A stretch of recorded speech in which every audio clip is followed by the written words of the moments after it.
arabi bi di ko fay ko Abu Jahl ni ko fayuma la du ma la fay. seen njàmbaar googu nee nañu bu yonent bi nekkee seen biir lañ koy am sallallahu alayhi wa sallam doon ab ragal moo ëpp ñëpp fit mastatiit saxaaba yi dañ daan yiimu ci dal gi yoon saa salaam sérénité gi waaye nag wéetal boromam li muy dafa mën a wéetal boromam rek ba Seydina Abubakar Siddiq bi ñu waree xëy Badar Seydina Abubakar nee na ko si gil nag sa borom du la gàccaal mu ne ko damaa xam rek yàlla di ko jox wàllam waaye ragal ma noonu bu yàlla de waaw waaye keroog Badar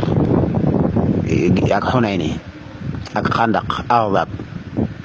gis nañ kattan gis nañ ak dëgër te noonu suñu borom digaloon saxaaba yi waaw waaye abu jahlin xanaa kay dafa amul jom rek waaye fu ne yonent bi jaar na fa ak moom ndax am na benn arabi yu bu mas a yoreel bor loolu sax suñ Tuubaa radiyallaahu taala anhu way na ko waaye ci laa mujjee xool ba yàgg ma ni dafa mel ne mbindum sëñ bi dañ la ciy dimbali rek waaye xam-xam mënu koo pekk ndax kiy wax lim la rawee rek fi nga toll yow ci sa xam-xam ci ngay mën a toll ci ay waxam waaye sëñ bi dafa am fu mu wax yonent bi ni ko lakk xawaariq min zil qalaiq laysat li saabiq wala li jaa'i min hanshiraafu say in yuaafu am may yaqaafu baadal ti jaa'i ne ko te firi de mooy lakka ñeel na la xawaariq ay xar baax min zil qalaiq yu bàyyi ko ci yàlla mi borom mi ndeefi laysat li saabiq yoo xam ne amul ca ña jiitu woon wala li jaa'i te amul ci ñi war a ñëw mais loolu sax moom mën nga ko xam waaye min ha bokk na ca insiraafu delloo say un mbir moo xam ne yu aafu dañ ko abboon amoon ca nga xam ne yaxaafu ragaloon na bandal ci jaay ginnaaw ba mu ko sàkkoo loolu moom bu dee foofu rek la yem kenn du ko xam moom waaye mooy dimbali nit ñi moom sëñ bi ci firi moomu ndax nit ñee jàng ba toll fa rek mu ne ndax loolu xam ngeen nu mu doon neen Abu Jahlin bis dafa am arabi yu bu mu yoreel alal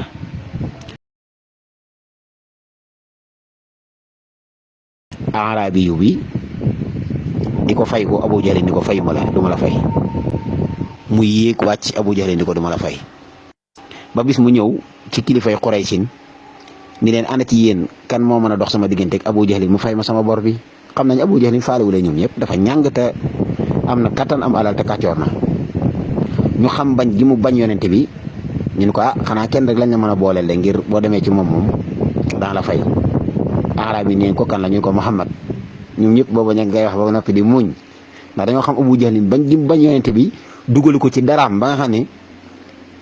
bu mosee gis yonente bi di dox nii day mbéj boppam koo bañ laa ilaaha illallaah léegi nag koo bañee noonu tey bis ñëw mu naan la fayal kii moom bis ñëw mu ànd ak ab arab yi fëgg sa buntu kër naa la fay ko nit ñi yoo xam ne loolu mustahil la xanaa loolu yonente bi ñëwewu ko mooy dañuy kokkali arabi bi rek naan ko demal ci Muhammad boo demee mën naa fexe ba Abu Jahl fay la ndeysaan arabi yi itam daal di ñëw rek ba agsi fëgg buntu kër yonente bi sallallahu alayhi wa sallam yonente bi nee nañ ko tijjil ñu tijjil ko ma agsi yonente bi ne ko lu doon seytaan mun ko man day Abu Jahl daf maa yoreel alal te man may ku néew doole maag sama njaboot mu te fayuma saa ma ko waxee ay at a ngi nii maa ngi ko ci topp damaa ñëw nag tey jii ci di bëgg ko ma ko booleel laaj kilifa yi ma fekk ci kaaba gi ñu ne ma demal ci Muhammad boo fa demee dina la fay waaw salawaatullaahi wa salaam ko xaaral ma sol sama mbubb dugg ci biir wékkoo mbubb mi génni ko nañ jëm keroog bi yonente bi dee waaxu génni këram ànd ak arabi bi dañoo tàppante dañoo reeba taxaajoo ni Muhammad du ñu gàcce te àggu ci yal na yàlla doolee toskareel salawaatullaahi wa salaamu alayhi waaxu ba ci bunt kër Abu Jahlin mu fëgg ñoom ñëpp ñu ne nañ dem xool ni ko Abu Jahlin di toroxale acci leen dem ñu dem ba taxaw sori bunt kër bi di yër Abu Jahlin tijji gis yonte bi yonte saa ni ko kii yaa ko yoreel bor mun ko waaw yonte bi ni ko fay ko mun ko léegi daal ni wëriñ daw dugg ci biir wàññi ba mu mat jox arab yi yonte bi ni ko wàññi ni Abu Jahlin taxawal Abu Jahlin taxaw yonte bi ni arab yi wàññi ba mu mat sëkk mun ko baax na waa yonte bi ni wëriñ wan ko ginnaaw arab yi bi dem yéefar yi taxaw foofu di daanu yi gàngiri ni Abu Jahlin rusloo nga ne yow Muhammad mooy wax ak yow di la gëdd nii sun si ti yow moom yow xamatu ni ci yow kii yow yaa Omar ibnu Aysam yow yaay def nii mu ni leen def leen ndànk te ngeen dal yonent bi ku mu fay ko woon ci yéen itam nii ngeen di def mooy bi mu taxawee bi ma fëggee bi ma tijjee am na ponkal mu ma gis mu taxaw ci ginnaawam na bëñam ya toll benn bëñ bu ne man lay tollool bu ma yeexoon tuuti rek mu lekk ma moo tax bi may wane ginnaaw sax sama xel dalu te bi ma dellusiwaatee indi xaaj bi fi laa ko fekk ñoo sax mun nu ko woon a gëm ñoom waaye bi xibaar du accès ci yonent bi leen saaka Jibril laa àndaloon alxayzum si quwatin matin